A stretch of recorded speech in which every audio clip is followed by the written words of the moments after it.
Y hablarles un poquito, ¿verdad?, de la historia del doctor, de su currículum. El doctor es médico veterinario zootecnista por la UNAM. Es maestro en ciencias por la Universidad de Córdoba, España. Además, es doctor en ciencias por la misma universidad y es especialista en genética y reproducción animal.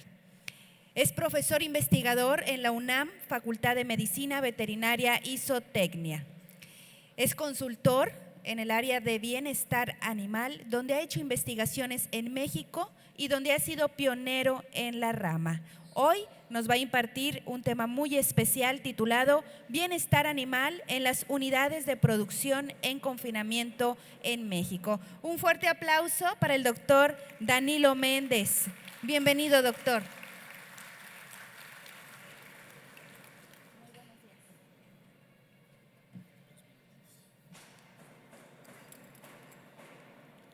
Están cambiando.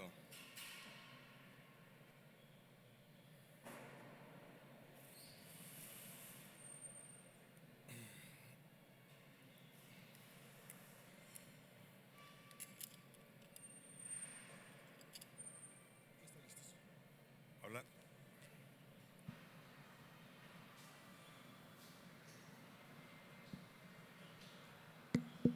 Hola.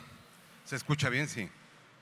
Buenos días. Primero quiero agradecer a la asociación por haberme invitado y darme la oportunidad de poder transmitir más sobre bienestar animal en el sentido de aumento de la eficiencia productiva.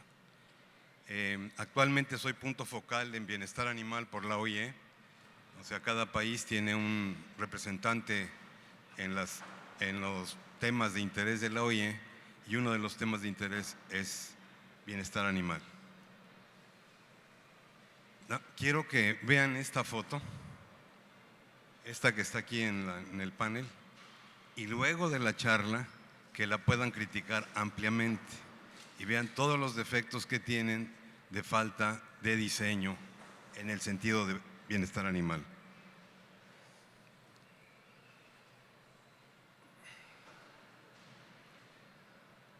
En los temas que voy a tratar, lo que voy a comentar básicamente son tratar de ubicar el bienestar animal en el marco internacional y nacional. Ya se ha visto el día ayer varios aspectos que no voy a ahondar más, pero sí lo voy a tocar. El concepto de bienestar animal, los indicadores que nos permiten evaluar el estado de bienestar animal en los animales y un aspecto muy importante que como productores, como empresarios, creo que el eje central de toda la producción animal es el animal mismo y es al que le prestamos menos atención. Y por otro lado, ya puntualmente veremos algunos aspectos que inciden en el diseño de los corrales sobre el bienestar animal, donde vamos a ver tamaños, sombra, comederos, bebederos. Si da tiempo, tocaré algunas otras pérdidas que se van acumulando y finalmente las conclusiones. Aquí quiero hacer un comentario sobre la última presentación. La naturaleza nos muestra, normalmente debe ser nuestro indicador o nuestro foco de atención para resolver las cosas. Y una cosa que se habla de sustentabilidad es la biodiversidad. Un área con alta biodiversidad es un área sana. ¿Y a qué me estoy refiriendo? A la población de microorganismos a nivel gastrointestinal. Entre mayor sea esa biodiversidad, la eficiencia alimentaria y la salud del animal, así como su inmunidad, va a ser mejor. Entonces siempre busquemos lo que nos dicen los animales y lo que nos muestra cotidianamente la naturaleza. Entonces, dentro del marco internacional, los tres aspectos a nivel internacional que se están pidiendo sobre productos de origen animal son aspectos de salud, o sea, inocuidad de los alimentos, que afortunadamente el sistema TIF está muy bien planteado en ese aspecto. El aspecto de bienestar animal, que todavía hay gente que dice que no sirve para nada. Acuérdense que los gringos, con perdón de los gringos presentes, nunca habían manejado bienestar animal en producción porque decían que era caro y aumentaba el precio de los alimentos o del producto. Y esto es importante que vean que las guidelines de Estados Unidos básicamente empiezan de 2007, 2009. Temple Grandi era vista como un bicho raro y finalmente por presión de la población, del consumidor, se está exigiendo bienestar animal. Entonces, bienestar animal, recuerden, es del animal, no es lo que yo creo, no es lo que yo siento, sino es entender al animal y ver qué necesidades biológicas tiene. Y esas las tenemos que satisfacer o lograr que las satisfaga más bien el animal en el proceso de producción. No es un planteamiento de proteccionismo. El proteccionismo puede ser parte del bienestar, es muy amplio. La salud es parte del bienestar. Y el otro, que es cada vez más impactante, cada vez más inmediato y urgente de resolver, es el aspecto del impacto ambiental en la producción. Ya se comentó varias veces ayer, creo que está muy bien planteado.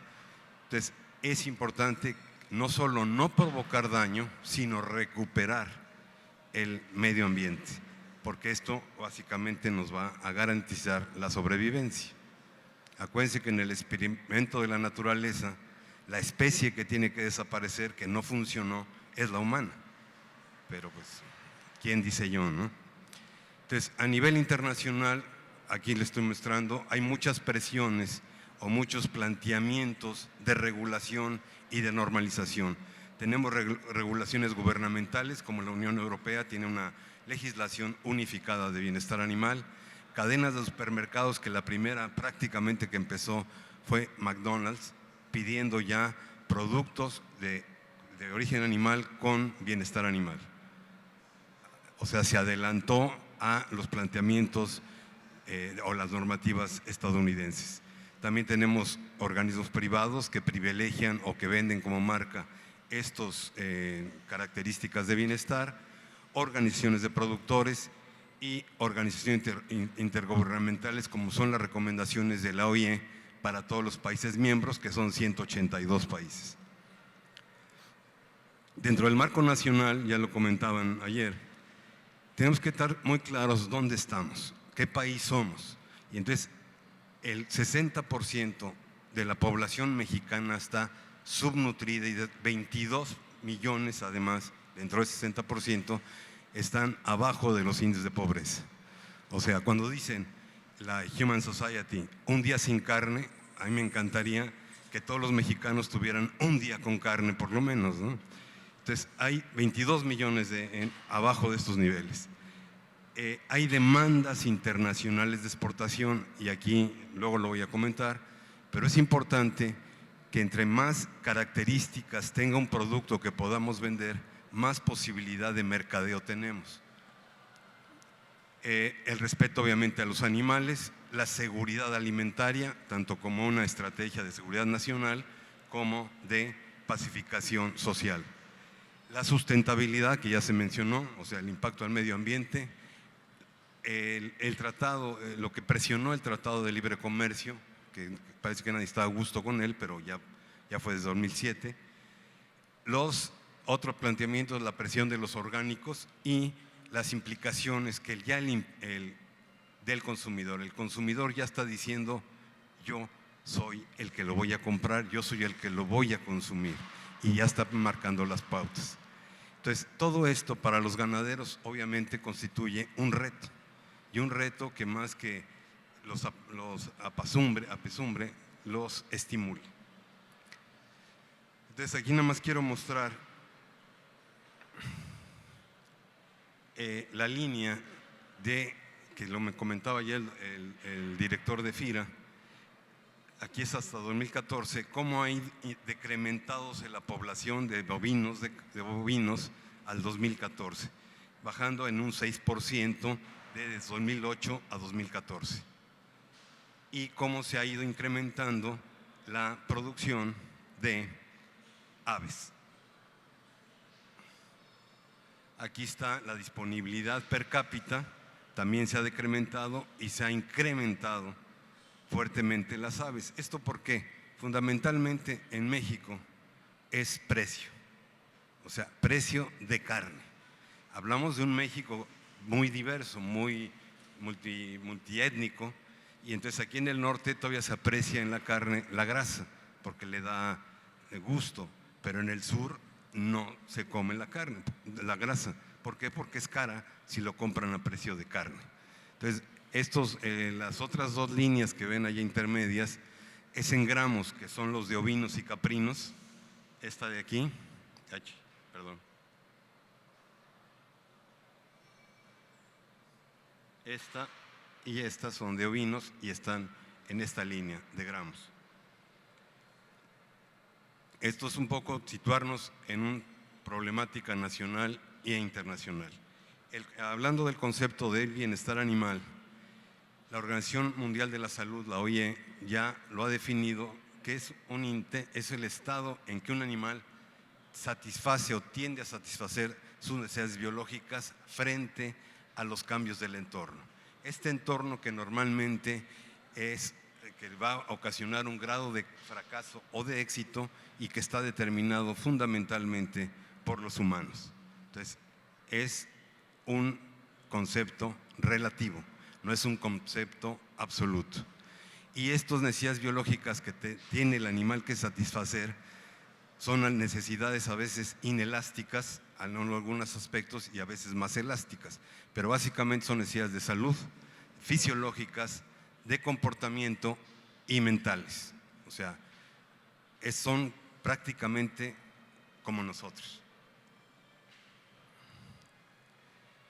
Entonces, los elementos de bienestar animal son tres grandes esferas o tres grandes grupos, donde tenemos el funcionamiento biológico, las emociones del animal y los aspectos de comportamiento. En el aspecto de funcionamiento biológico, o sea, de sobrevivir, estamos hablando de la alimentación, de la salud, de la comodidad física, o sea, del alojamiento, y de la comodidad o capacidad de adaptación al medio ambiente, y el impacto más fuerte es calor. Hablando de las emociones, tienen que considerar aspectos de dolor, de miedo, de distrés, o sea, de emociones que pueden ser estresantes, superadas o no superadas. Y aspectos de comportamiento que son innatos a cada especie. Un ejemplo es, por ejemplo, una cerda, cuando va a parir, por necesidad, tiene que hacer su nido. Y si la tiene en una jaula de 50 centímetros por 2 metros, no puede hacer su nido. Entonces, esa cerda está en un planteamiento de falta de expresar un comportamiento que se va a traducir en un estrés.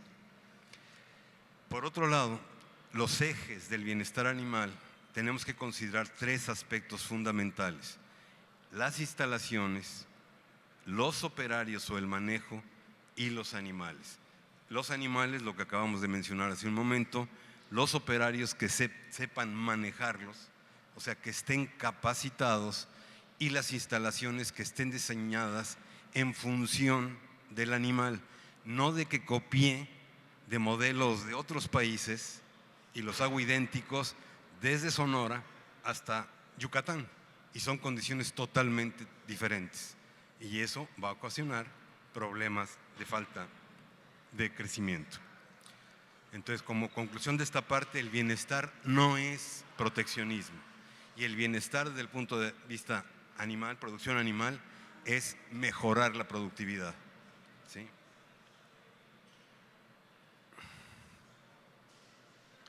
Entonces tenemos cómo podemos evaluar el bienestar. Entonces tenemos indicadores. En un proyecto que hubo europeo, nosotros básicamente hemos trabajado con las características o lineamientos europeos de la Welfare Quality, donde tenemos que ver estos indicadores en los aspectos que nos interesan para ver la salud del animal. De comportamiento, que no se desarrollen conductas patológicas o aspectos que van a afectar el comportamiento. De salud, básicamente, que van a incidir en la inmunodepresión, y esto va a traer como consecuencia aumento de las incidencias y prevalencias de enfermedades. Y los fisiológicos, que van a ser medidos ya sea directamente sobre el animal como frecuencia cardíaca, frecuencia respiratoria o aspectos que podemos medir en mediciones secundarias como ganancia de peso.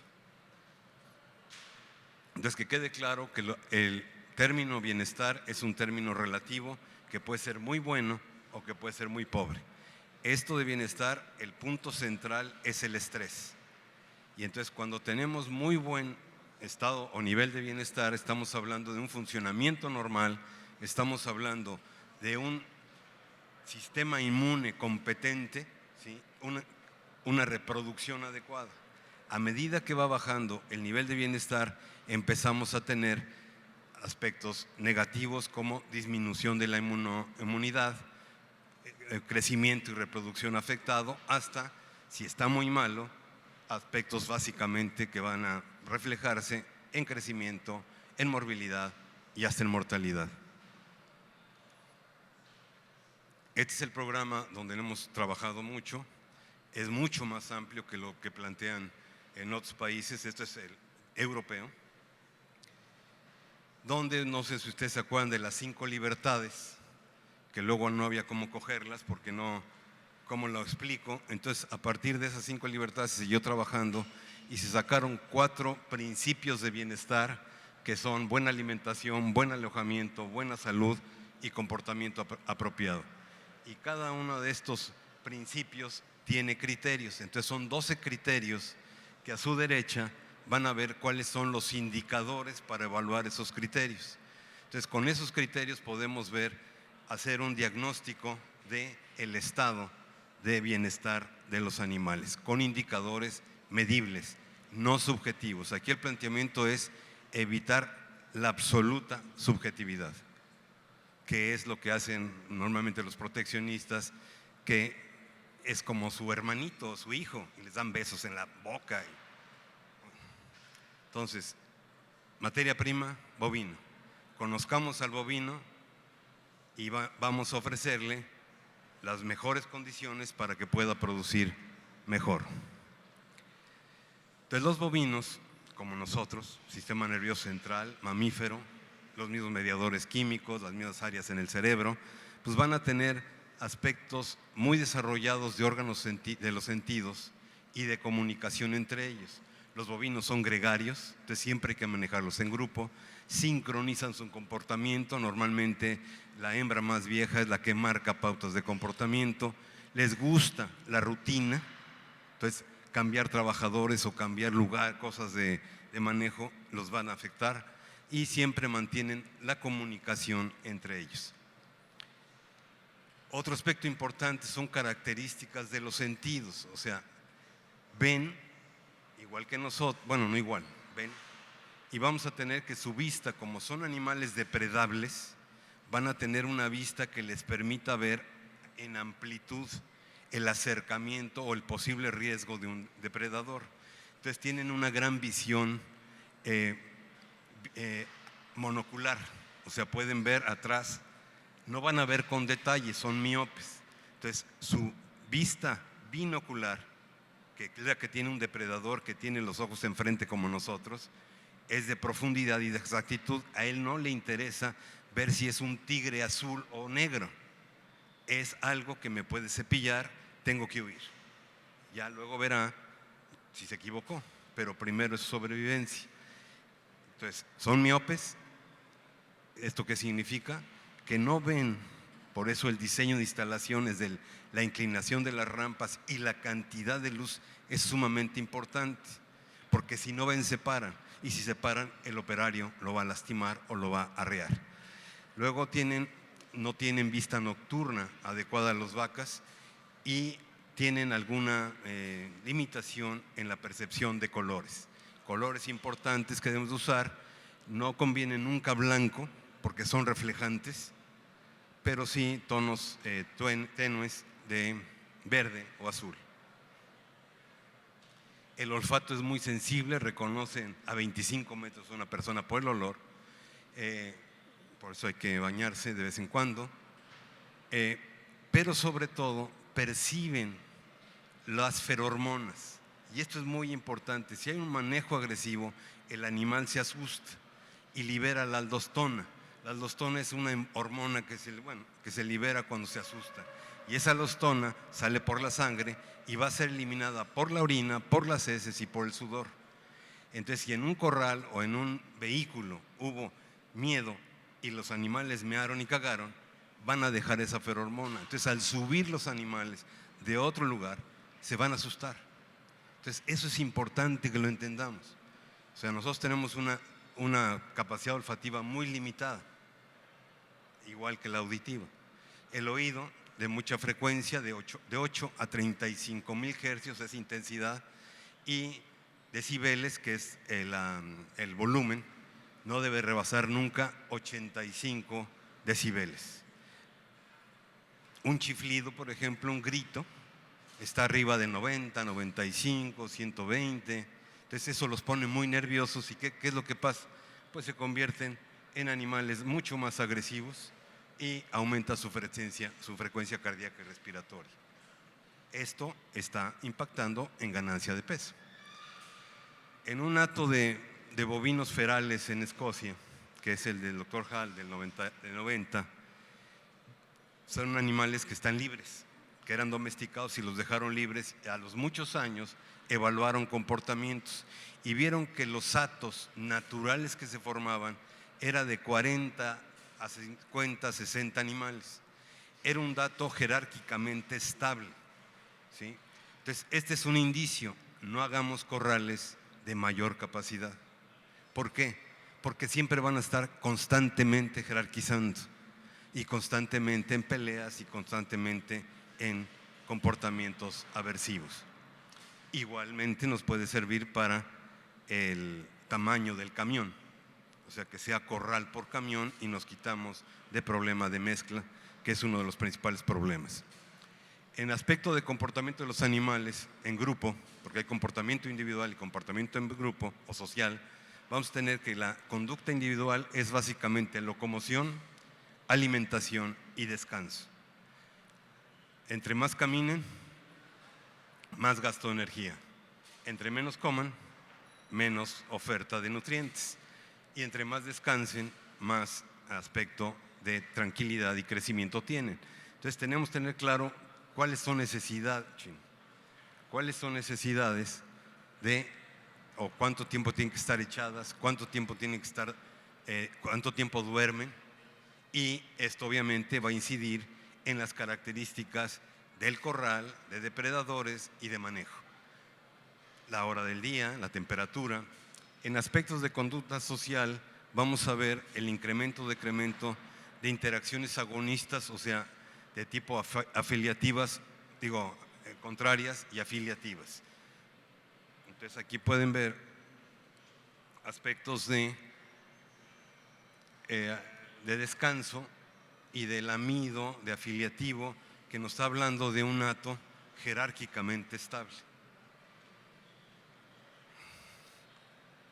Entonces vean, obviamente como es muy difícil hablar de no estrés, entonces aquí esta tabla nos está mostrando básicamente más estrés o menos estrés y cómo cambian esas pautas o esas características de comportamiento en la alimentación. O sea, este es el tiempo que ocupan del día en cada una de las actividades. Entonces aquí estamos viendo que alimentarse, hay más tiempo de alimentarse con estrés. ¿Por qué? Porque obviamente están interaccionando demasiado con los demás animales. Entre menos y más eficiente, o sea, más concentrado, va a ser mejor.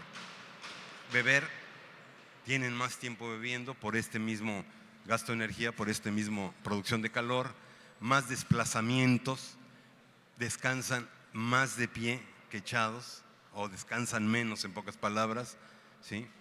Ya están viendo las diferencias. Y fíjense en que son las interacciones agonísticas, o sea, de jerarquización, 32% más que en un grupo más tranquilo. Estas son las conductas agonistas, topeteo, desplazamiento, persecución, pelea, y las afiliativas serían acicalamiento, topeteo no agonista, o sea, topeteo de jugueteo, y lamido y olfateo. Entonces eso lo puede ver un trabajador, lo puede ver el ganadero y decir, mi ganado está bien. Una cosa que no tenemos que olvidarnos nunca, que los animales comen pero igualmente cagan y orinan, y eso puede significar un problema sanitario y un problema de manejo. Entonces tenemos que considerar la capacidad del corral o de los corrales para ver qué cantidad de productos vamos a tener de este tipo, ya sea para composta o para incorporación a pastoreo, a los terrenos. Entonces, que quede claro, el cambio de ambiente va a modificar el comportamiento de los animales y dependiendo de este cambio puede ser un cuadro muy estresante o menos estresante. Esto va a depender mucho del diseño de las instalaciones. Entonces, los corrales, obviamente, tienen una razón de ser. Ya FAO dice que hay que meter todo, intensificar y sacar. Entonces, esta es una de las justificaciones donde tenemos que ubicar el corral. Si vemos en la cadena de valor agregado que va teniendo en tiempo y en valor final, o sea, del valor final del animal, ¿qué representa el valor de cada etapa? Y si vean que la que más representa es la engorda. Aunque es una engorda de pocos días, puede variar un poco el porcentaje, entonces es un factor de oportunidad. O sea, ahí es donde más valor va a adquirir el animal. Aunque a veces se lo llevan los introductores, ¿no? Entonces, ¿qué ventaja tiene el corral sobre sustentabilidad y sobre la producción misma? Va a reducir la presión de pastoreo. Acuérdense que son 110 millones de hectáreas las que están dedicando a pastoreo. Entonces se están distrayendo tal vez de otro tipo de cultivos o de recuperación de suelo. Entonces eso nos va a permitir liberar terrenos de pastoreo. Y esto a su vez nos va a permitir aumentar el hato nacional. Va a haber mejor manejo de recursos durante la época de seca, de seca o las sequías puntuales, donde nos va a permitir tener mucho más manipulación o facilidad de manejo de los insumos. Podemos usar con mejor eficiencia insumos industriales, se puede intensificar la engorda, podemos estar manejando el grado de terminación que queremos y por lo tanto cómo va a impactar en la homogeneidad del producto final. En pocas palabras, nos va a permitir con mayor facilidad el planear el producto hacia el consumidor, ¿sí?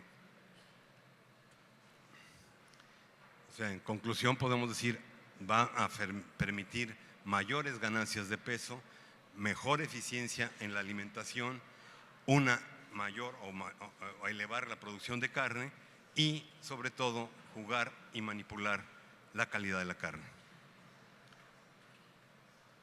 Entonces, ¿cuáles son los problemas de bienestar en corrales? Tenemos básicamente dos grupos.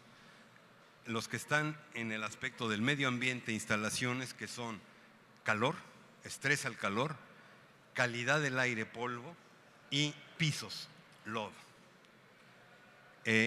Y por otro lado, enfermedades por el sistema de producción y por la forma de acopio de los animales. Entonces vamos a tener problemas respiratorios que pueden ser muy graves, problemas de acidosis, que esto va a depender mucho de la alimentación que estamos dando y la cantidad de energía que estamos metiendo, y cojeras, que puede ser directo o resultado del problema de acidosis o diseño de drenajes y piso.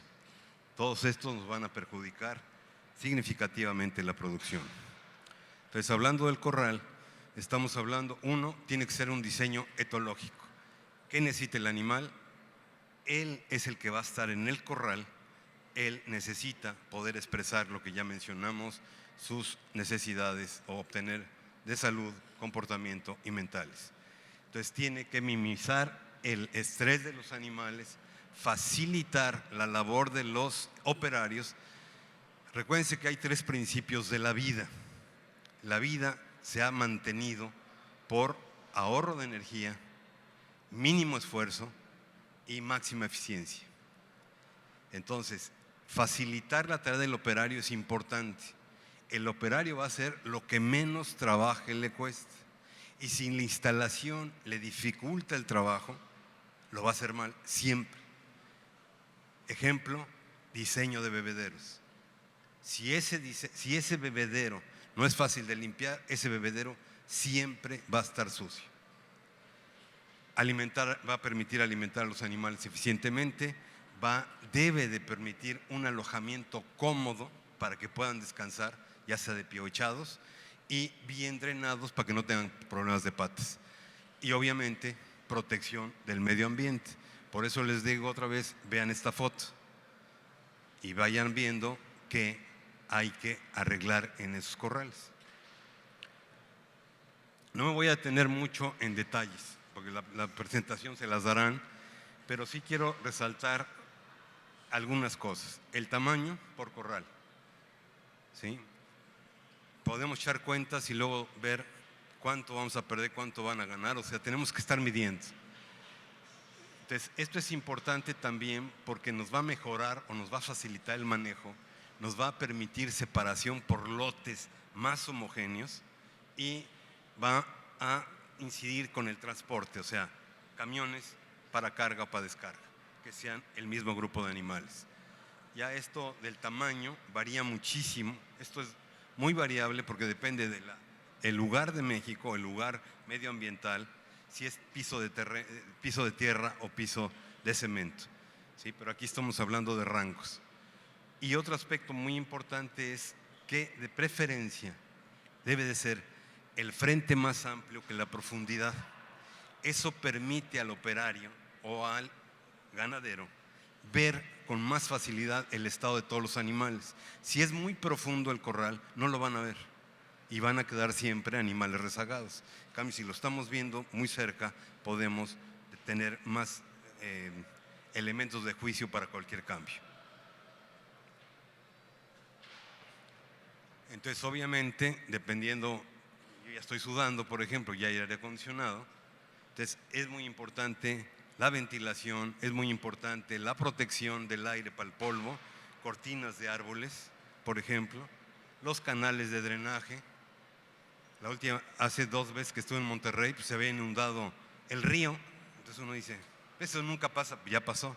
Entonces tenemos que estar prevenidos para esos cambios, ¿sí? En este caso no creo que haya problema de zonas inundables en los corrales, pero sí hay hacer terraplenes. ¿Con qué lo voy a construir?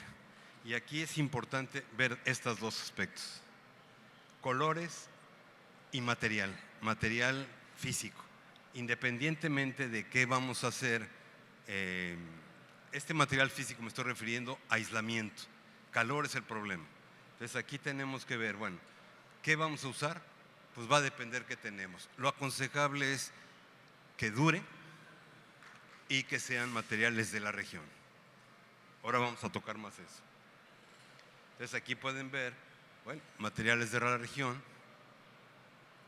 O sea, si voy a hacer, acuérdense, si hago una cosa mal, hacer las cosas más o menos bien sale más caro que hacerlas bien, siempre. Entonces hagámosla bien desde el principio y nos va a salir más barato, aunque luego la inversión sea muy grande. Pero si luego la hacemos, bueno, mientras, tenemos luego que destruir y volver a construir. Entonces vean aquí, bueno, esto es, por ejemplo, perdón. Cada cabeza es un mundo y cada ganadero es un mundo. Entonces aquí meten de plástico. Esta foto, un mes después estaba destrozada porque cayó una tormenta y tiró todo. Pero el problema en esa zona era la lluvia. Entonces, dependiendo en dónde estamos y cómo estamos, tenemos que ver el diseño, pero evitar esto. O sea, vean dónde está el lodo, que haya siempre sombra. Ahora vamos a ver la importancia de la sombra. Obviamente el mal diseño va a tener consecuencias en el animal. Fíjense, polvo. Vean la conducta de los animales, la importancia de entender los animales. Entonces vean aquí que normalmente se alimentan en horas crepusculares, ¿sí? Donde va a haber una mayor actividad, y en esa mayor actividad va a haber más montas y agresiones. Y casualmente, si hay mucho polvo, con esas agresiones van a levantar polvo, entonces van a aumentar esto no es nube, esto es polvo, esto es puro polvo. Entonces, esto obviamente está afectando el bienestar de los animales y es un problema, ¿sí? Entonces, una recomendación: no dar de comer a partir de las 6 de la tarde, donde hay más montas y más agresiones. Y por otro lado, pues evitar las corrientes de aire. Entonces aquí están, vean cómo se incrementa de las 4 a las 10 la cantidad de polvo suspendido. Ustedes han ido a la Ciudad de México y llegan y empiezan a moquear. Es esto mismo. Drenaje es muy importante. El lodo reduce más el comportamiento, afecta más el comportamiento que el viento o la lluvia, ¿sí? Entonces es importante considerar siempre los declives y el tipo de material que están usando. Fíjense cuánto impacta el lodo por profundidad. Sin lodo no hay disminución en la ganancia de peso por el efecto del caminar.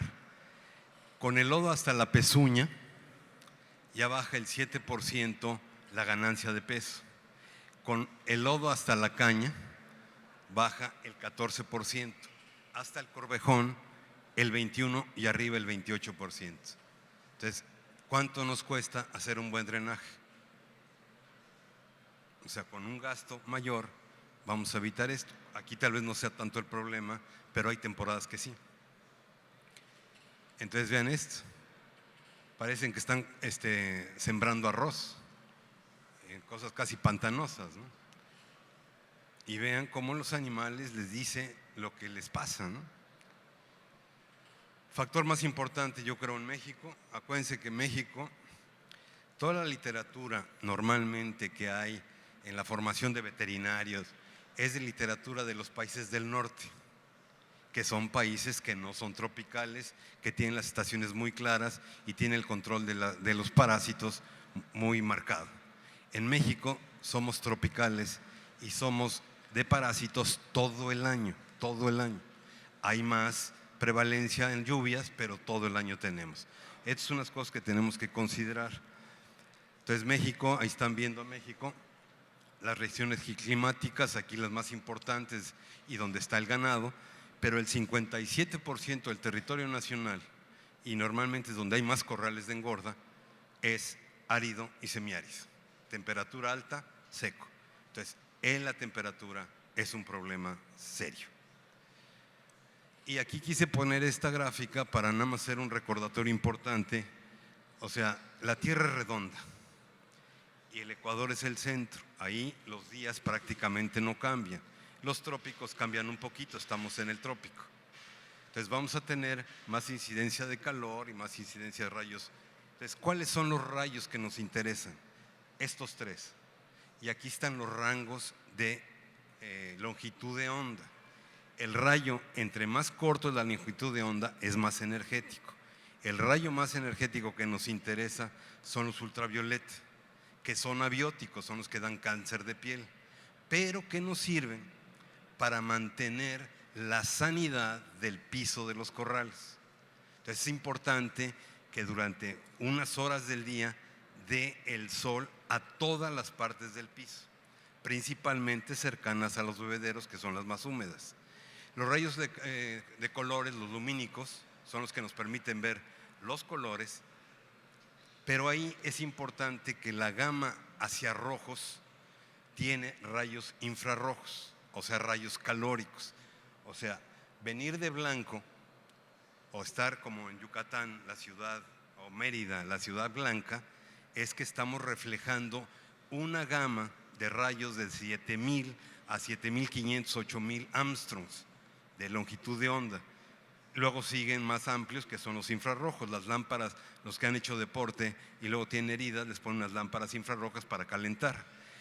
Esos son menos energéticos. Al ser menos energéticos, son, podríamos decir, más peligrosos. ¿Por qué? Porque no se reflejan sobre ninguna superficie, atraviesan todas las superficies, y por eso es tan importante el material de aislamiento. Uno es reflejar rayos infrarrojos de la menor longitud y otro es evitar el reflejo del suelo. Entonces, ahí es importante lo de los rayos. Entonces, los colores son importantes. Y ahora van a ver, vean qué bonito este. Tenemos temperaturas y medio ambiente de confort. Tenemos en México, trabajamos con Bos Indicus sin Bos Taurus. En temperatura, Bos Taurus arriba de 25 ya empieza a sufrir. El Bos Indicus aguanta 30, o sea, el cebú. Ahora, claro, todo el trabajo que hicimos sobre el tipo de ganado que se mata en México, ya prácticamente todo es cruzado y hay diferentes grados de encaste de cebú, dependiendo de la zona. Y precipitación, eso sería como las condiciones ideales para los animales, de menores de 750 de precipitación y una humedad relativa menor de 70. Fíjense, no, así.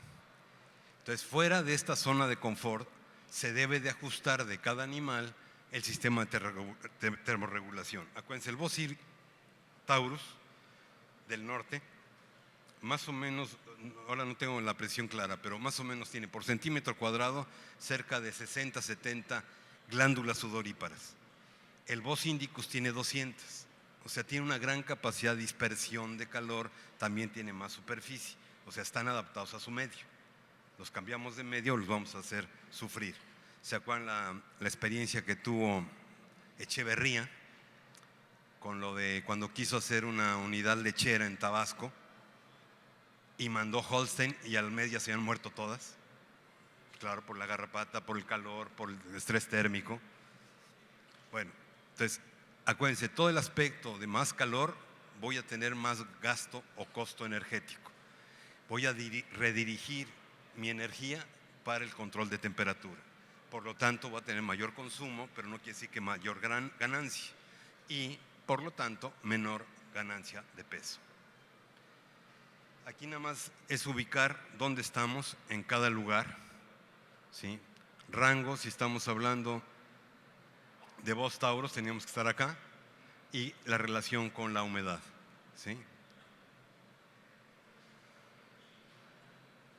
Este es un animal que está con jadeo, está sufriendo de calor. Entonces, si ven, no está comiendo, si bien no está cómodo, esto está redirigiendo su energía a… Fíjense qué bonito. Esta es una cámara de termografía. Aquí están viendo en la misma zona, este animal está en media sombra y este no está en sombra. Vean la diferencia de temperatura, misma hora del día, mismo tipo de animal, son 5 horas de superficie, de piel, de temperatura de la piel, de superficie. Y vean esta de abajo, estas están en el mismo corral, bajo la misma sombra, del mismo peso, y vean, por color del animal, son 5 grados más de temperatura, por color. Entonces tenemos que ir pensando este manejo de colores, tanto en los animales como en los techos o en las superficies, sobre todo en bebederos. Entonces aquí, bueno, aquí importante es ver esta orientación norte-sur que nos va a permitir que el sol en la mañana pegue de este lado y en la tarde de este lado. Si hay mucho calor ya lo variamos un poquito para que no siempre estén bajo el sol, a menos que tengamos un buen diseño de sombradero. ¿Sí? La altura del techo tiene que ser alta para la ventilación.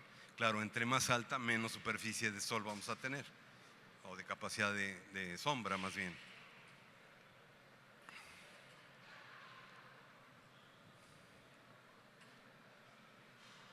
Fíjense lo que nos dicen los animales.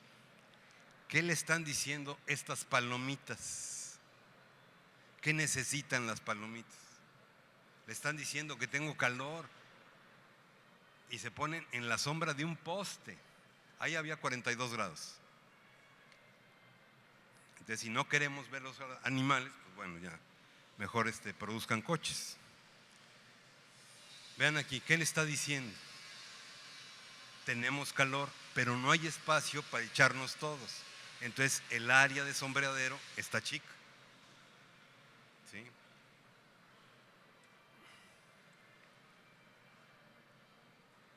Y por más, por ejemplo, el calor de reflejo del suelo. Esta es la temperatura del suelo en las áreas de sombra, en el mismo lugar, y en las áreas sin sombra. Entonces, aparte de la luz o los rayos solares directos, el color del animal, el peso del animal, el grado de engrasamiento, tenemos el reflejo del suelo. Entonces tenemos que estar controlando la temperatura. Vean, la frecuencia respiratoria se incrementa, es la línea de arriba, se incrementa a mayor temperatura. Entonces, más gasto energético. Y aquí, bueno, una tabla comparativa de sombra sin sombra en aspectos de ganancia de peso y conversión alimenticia. Entonces vean cómo es con sombra 8% más el peso. Es un peso ajustado final, no es la comparación, es el peso relativo aumentado. La ganancia diaria de peso es 6% más, nada más por la sombra. Echemos cuentas, ¿vale la pena con eso gastar en la sombra o no? Y en las demás cosas. Pero lo muy importante, que a lo mejor ya no lo ven ustedes, no sé si tienen la línea completa hasta consumidor, es el porcentaje de corte oscuro. Vean el porcentaje de corte oscuro, cómo se incrementa por este cuadro, por la falta de sombra. Entonces, dicen algunos, bueno, vamos a meter sombra o vamos a meter aspersor. Acuérdense, el aspersor siempre es útil cuando hay ventilación. Cuando no hay ventilación y hay alta temperatura, la sensación de calor es mucho mayor. Ustedes han estado en Veracruz o han estado en Tabasco, ahí no alcanza, normalmente es muy alta la temperatura, 32 grados, y la sensación de calor es de 40, 50. ¿Sí? Aquí llega a y se puede tolerar más por la falta de humedad. Entonces es importante el uso de aspersores con cuidado, siempre que tengamos ventilación.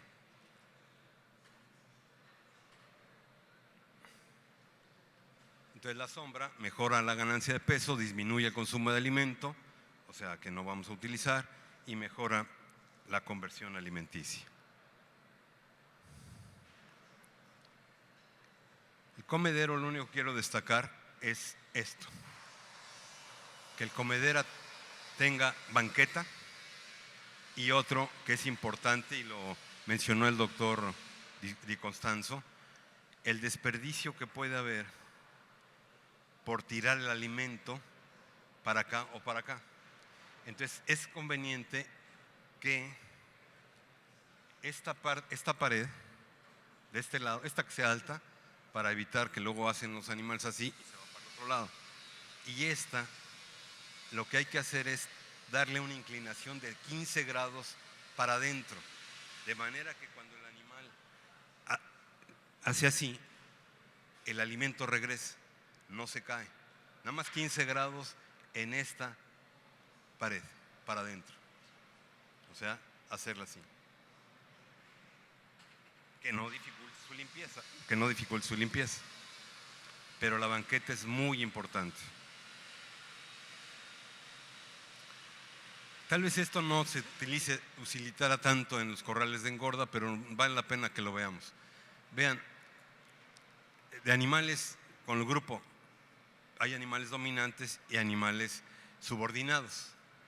Cuando hablamos de un comedero continuo, independientemente del tamaño, vean cuánto tiempo está consumiendo el dominante y cuánto tiempo está consumiendo el subordinado. No lo deja comer. O sea, los dominantes son los gandallas y entonces no dejan comer a los demás. Entonces vean nada más el estar manejando, si pongo separación del comedero o de la vaca, del comedero solamente alto o del comedero bajo, y vean cómo cambian los tiempos de alimentación para evitar obviamente la agresión del dominante. Esa es una parte, y la otra parte es cómo afecta el tamaño estimado de largo de comedero por animal. Si estimamos 50 centímetros, 40 centímetros, 30 centímetros, 20 centímetros, 10 centímetros, cuánto es el tiempo que va a permanecer en comiendo. Entonces, en menos espacio vamos a tener menos tiempo de consumo, menos alimentación, ¿sí? Y esto está relacionado directamente con la jerarquía. O sea, el primer ejemplo que vimos,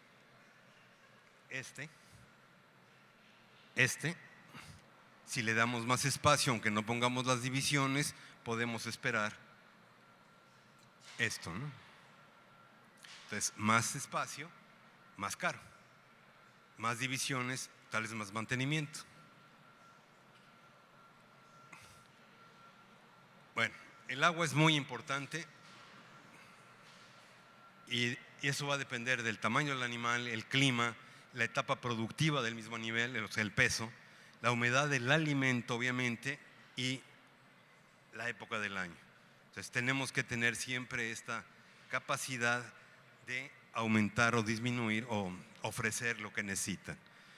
Entonces se habla en bebederos largos de 3 centímetros, pero es mejor que los animales tengan un espejo de agua que sea más o menos de 60 a 80 centímetros cuadrados.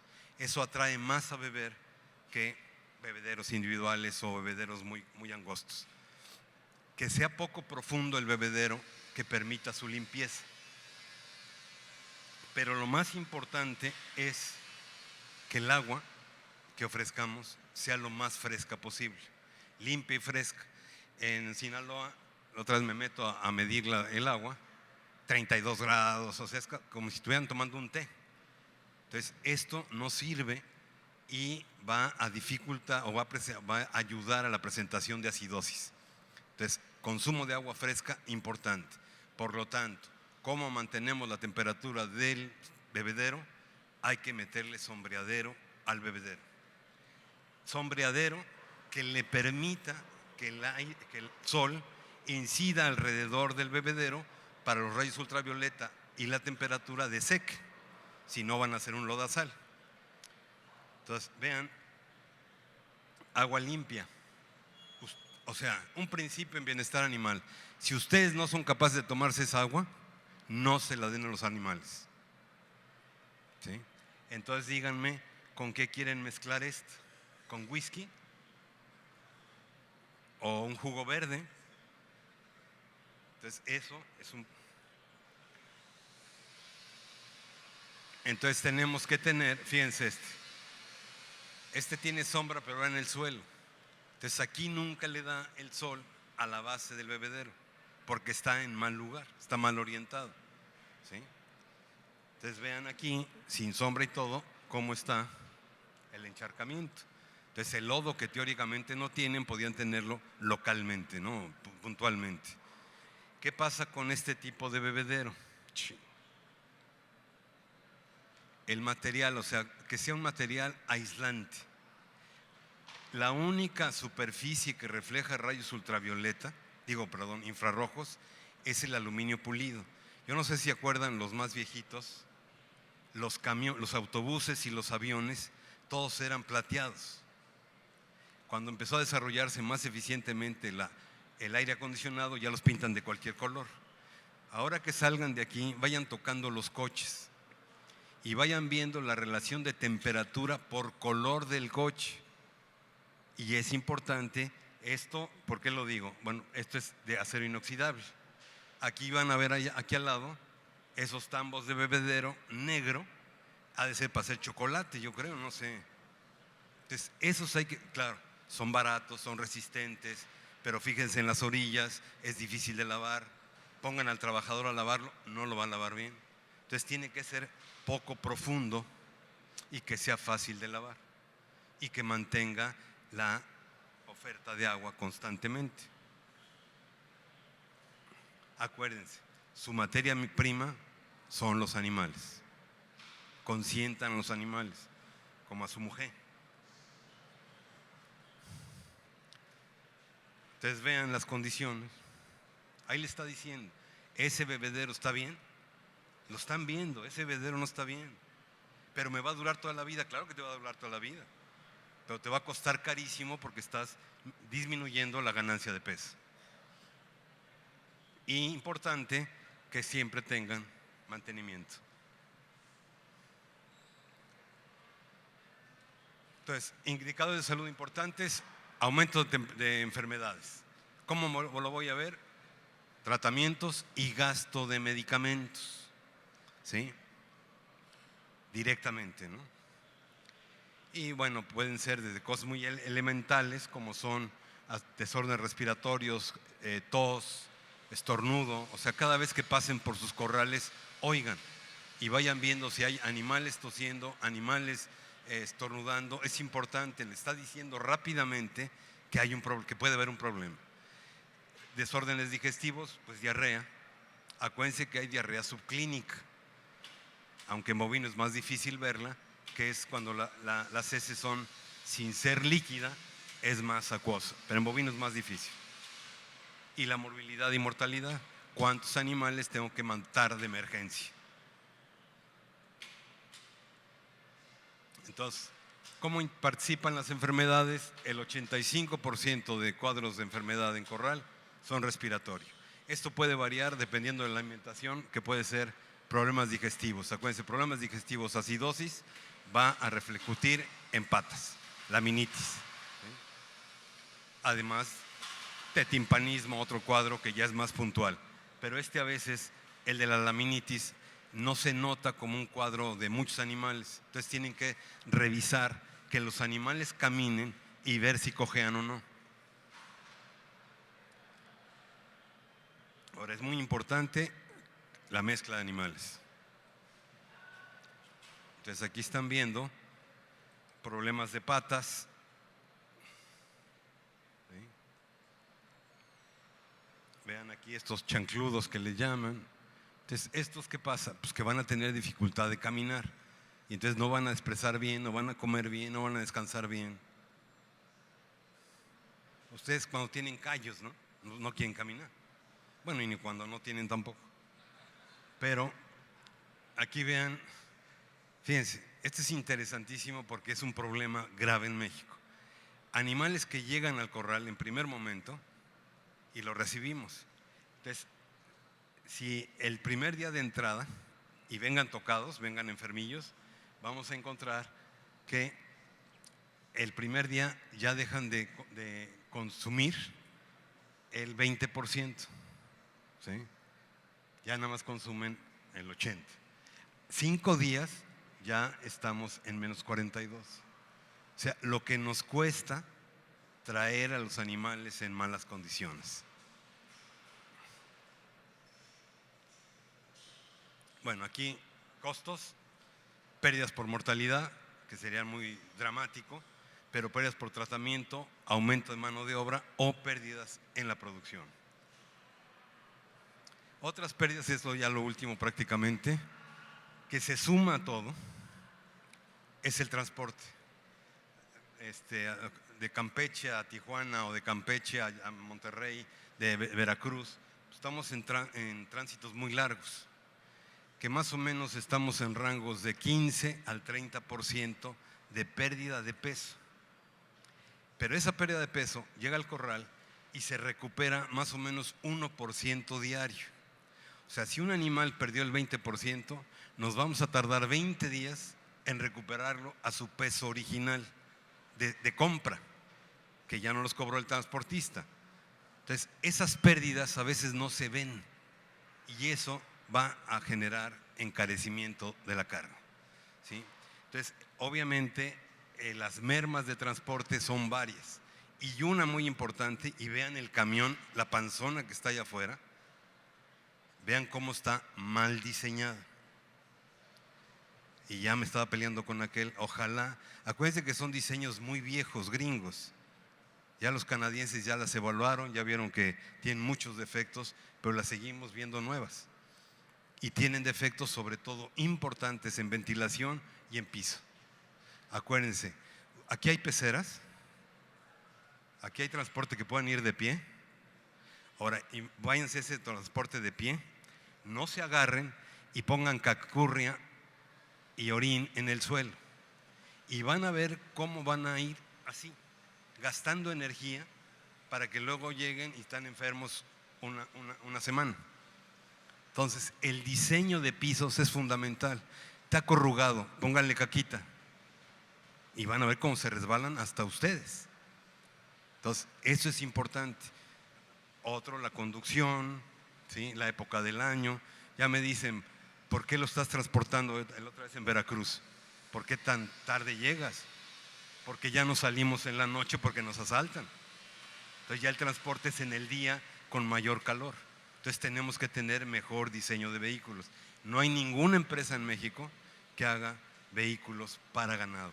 Aquí los vehículos son para todo. Para todo. Para mudanzas, para cerdos, para gallinas, para todo. Entonces, este es importante, horas, tipo de camino, cada freno.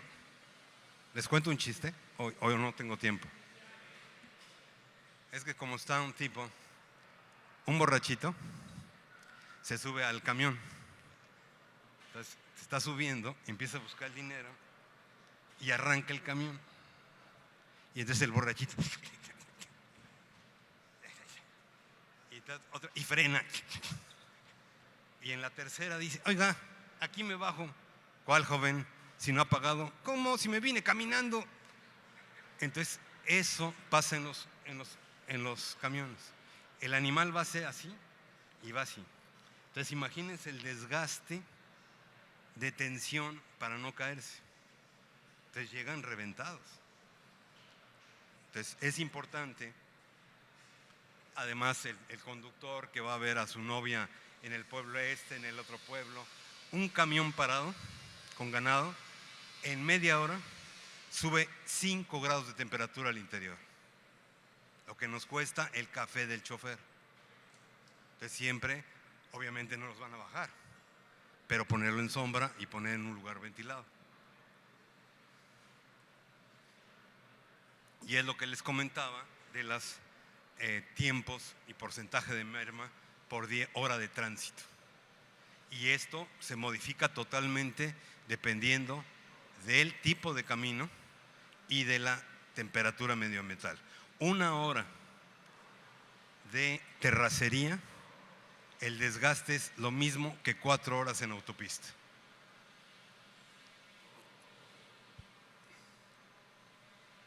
Y estas son, cuando llega, pues qué tenemos que ver, y todo esto es estrés. Gente nueva, voces nuevas, instalaciones nuevas y obviamente todo este manejo. Taché a propósito el implante. Yo no estoy de acuerdo con nada de eso. Y tengo, bueno, por eso les decía la biodiversidad gastrointestinal.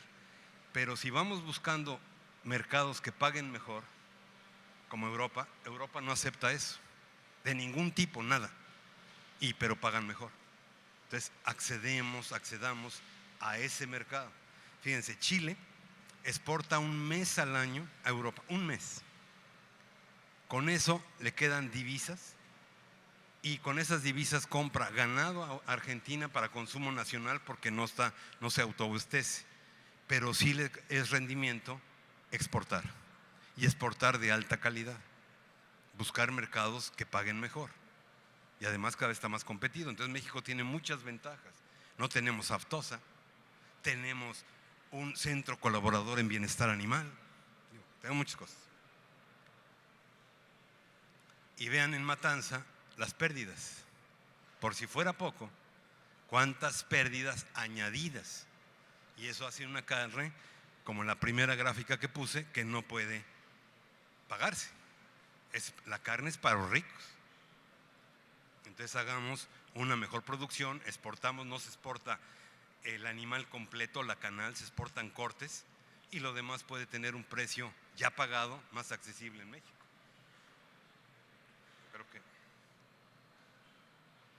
Y aquí, bueno, deben de entrar todos los elementos como son productores, transportistas, certificación, marca y los consumidores. Los consumidores van a dar las pautas. Ya me están poniendo la señal. Y aquí es una pregunta que les hago. Ustedes tienen un Ferrari, porque son de Monterrey, o un Porsche, ya un Mercedes ya creo que es barato. ¿Le darían a ustedes, a sus trabajadores, les dan las llaves del corral? ¿Le darían las llaves de su coche? no, me lo va a rayar. Entonces, hay que capacitarlos. Es fundamental la capacitación de los operarios. No es pérdida de dinero, es inversión. Y bueno, esta ya no la vemos. Entonces, el bienestar animal es un concepto objetivo, debe ser un incentivo en producción, una característica de marca, de dominación de origen, que tenga un precio o un valor agregado. Y pensando en una globalización. Y llevamos 12 años trabajando en la Ley de Bienestar Animal, que contempla todos los animales y todos los aspectos del animal. Y entonces esperemos que luego, ya pasaron por todos los partidos, por 4 legislaturas, como no luce mucho eso, bueno, y luego la influencia de los gringos, que el bienestar animal es caro, por eso había mucha gente en México que le empezó a criticar, porque habían estudiado en Estados Unidos. Entonces no se nos olvide las 4 condiciones que tenemos que ver: el público, el consumidor, las necesidades biológicas del animal, los servicios ambientales y el productor. Agradezco, algunas fotos son del doctor Pedro Garcés, otros de Galindo, otras no sé de quién, por eso pongo otros, y luego me critican que agarré fotos. Y muchas gracias, y perdónenme que me pasé un poquito. No. Bueno, muchas gracias. Aquí les dejo 2 manuales que son a nivel de rastro de bovinos. O sea, para la asociación, no sé si les interese, para los que tienen rastro, en la importancia que tienen que ver en bienestar para los animales de matanza. Gracias. Muy bien, muchísimas gracias. No se vaya, doctor. Vamos a invitar a que pase aquí al frente con nosotros al ingeniero Obed González, vicepresidente de la Asociación de Engordadores de Ganado Bovino del Noreste, quien le entregará un reconocimiento. Un fuerte aplauso para ellos dos. Y si gusta pasar para la foto oficial. Hola.